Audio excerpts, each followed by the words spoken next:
Why is it that sometimes your drinking feels really bad and you know you need to do something about it, and at other times it feels kind of okay, almost normal even? So someone asked me this question the other day, and she was explaining that for her, this makes it hard to know what to do about her drinking because sometimes it seems as if it's not that big of a problem, and yet at other times it really clearly is a problem. I remember feeling much the same way actually, because sometimes I would drink and bad things did not happen.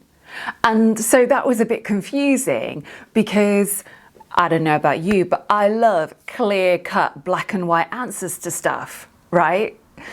So let's talk about why your drinking might be different at different times.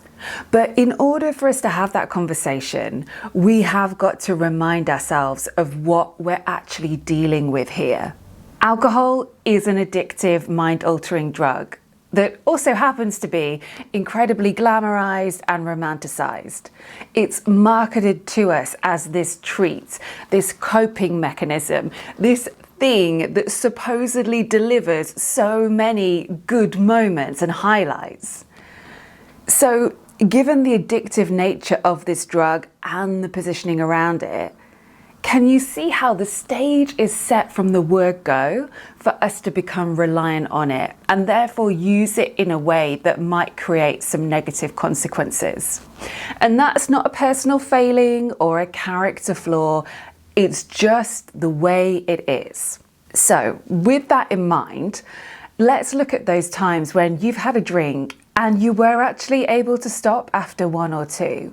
What was it that made that happen? For me, those moments were often with other people. So if I was at an event where I needed to make a good impression, I could limit my drinking because I was networking. I was working hard actually, like listening, trying to say the right thing, remembering names, not putting a foot out of place. So in that context, not drinking was fine, or drinking very little was fine. But funnily enough, once I got home, I would often need to drink a lot afterwards as a reward for getting through something like that.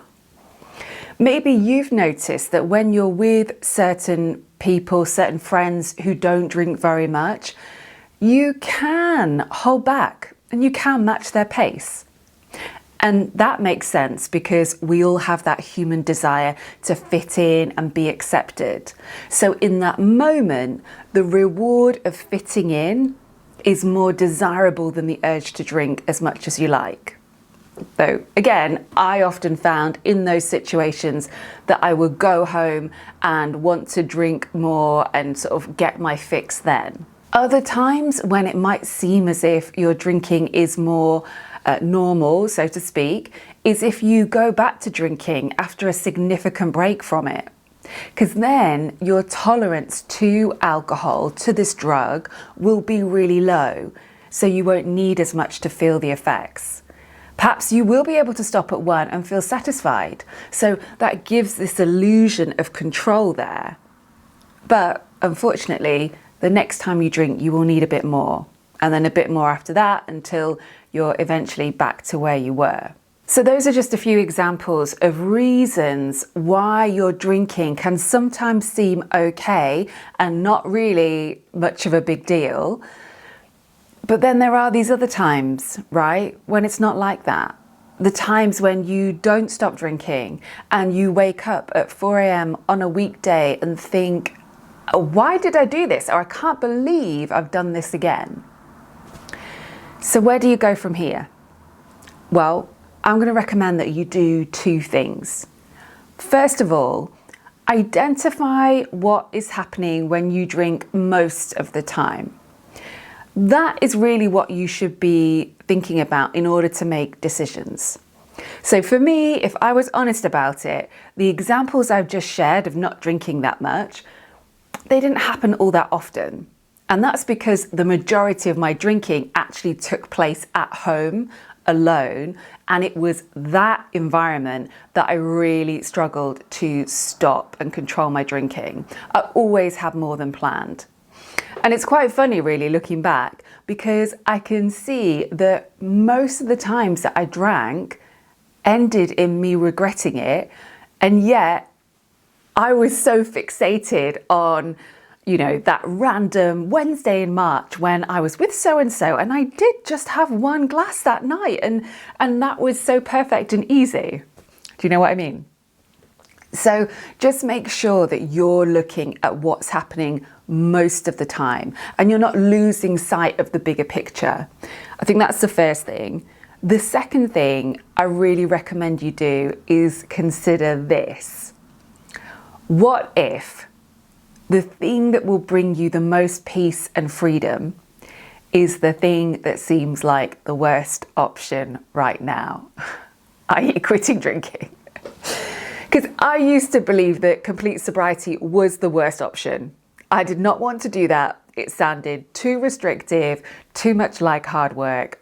I just wanted to figure out a way to drink less at home. Then I could have this magical best of both worlds thing. And what's really funny now, as someone who never drinks alcohol, is that I actually have so much more peace and freedom today than I ever had as a drinker.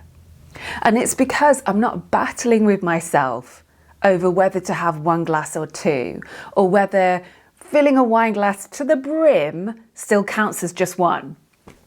I can go out to a restaurant and focus on the conversation and the people I'm actually there to be with.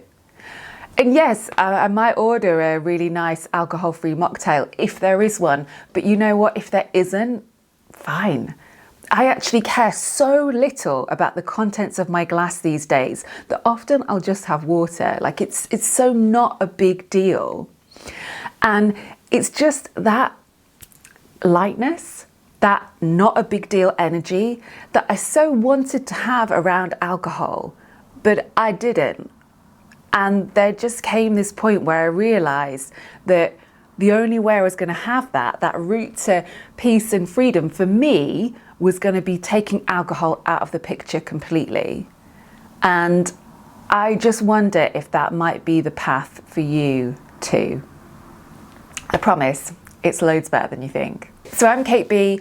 I help women to quit drinking or take a break from booze without AA meetings and without feeling deprived. So if there's a question that you would like me to answer in one of these videos, let me know in the comments. I'd love to hear about it.